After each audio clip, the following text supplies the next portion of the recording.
Walk off, Lucy.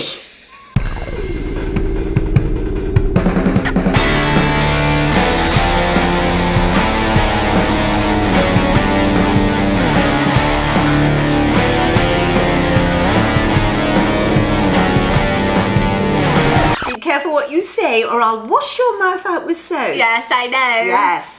Hello, I'm Lucy and this is my mum Julie. Hello, I'm Lucy's mum. We saw that there's a new series on Netflix about the history of swear words, hosted by Nicolas Cage. Each episode looks into the origins, usage and history of a specific swear word. These words are a little too ripe for the Brit Girls Go Stateside channel. It's not to say that one Brit girl doesn't utter the occasional obscenity in a stressful moment. It's probably not the Brit girl you're thinking. Layla, is it you?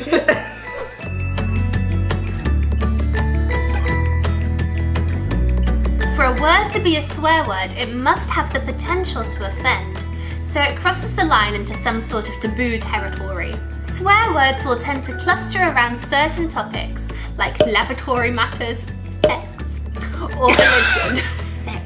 Sex. So there are several terms for swearing. You could say cursing or cursing. You can say profanities, obscenities, foul mouth. What else is the Lucy? Oh, potty mouth? Potty mouth, yeah, that's a very modern thing to say, I feel. Yeah, potty mouth. Also expletives or four-letter words. Let us know what you use in the comments below. According to Steven Pinker, an American-Canadian cognitive psychologist, linguist and popular science author, there are 5 possible functions to swearing. Abusive swearing. Intended to offend, intimidate or otherwise cause psychological harm. Cathartic swearing. Used in response to pain or misfortune.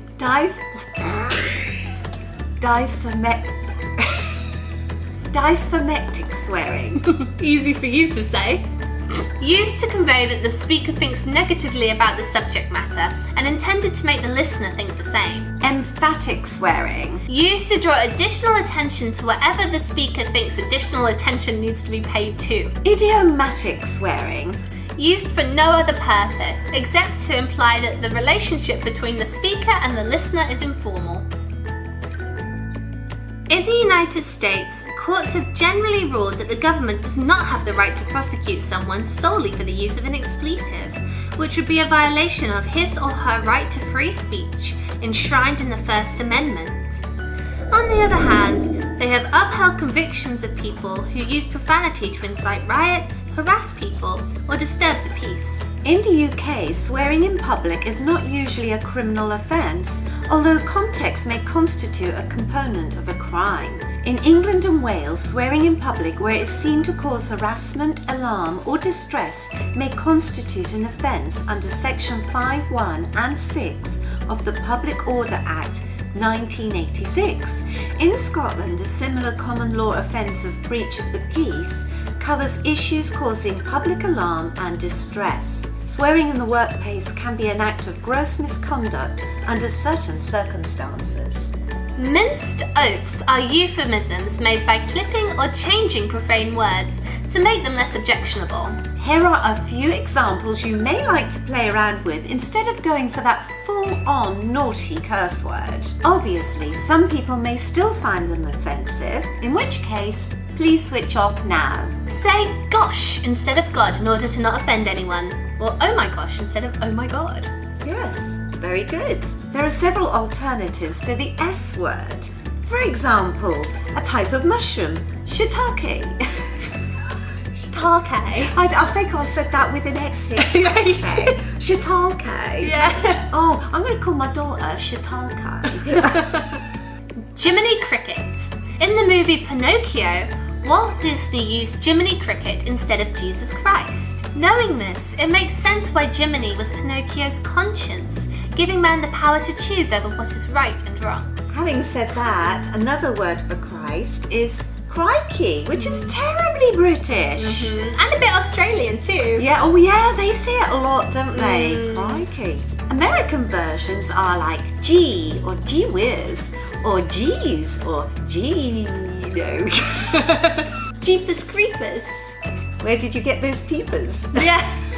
for Pete's sake originated as an alternative for Christ's sake and other similar expressions. There are lots of different ways to avoid saying the F word. For example, fiddlesticks, blip, frigging hell. Oh, that sounds really bad, doesn't it? Probably still better than the F word. Yeah, it is, isn't it? Yeah. Feck. Fudge. Mother trucker.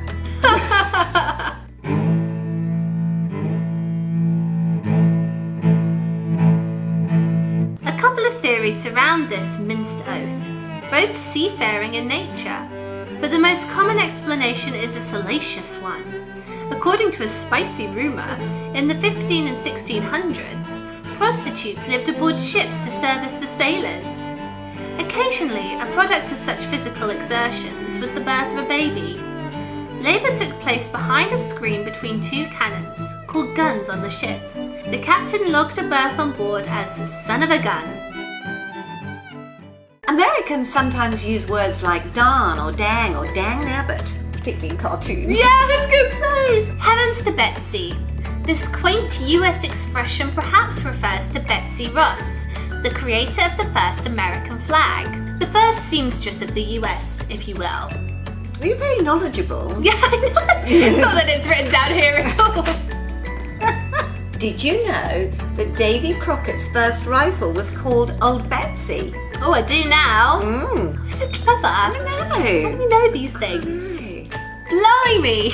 Means God blind me.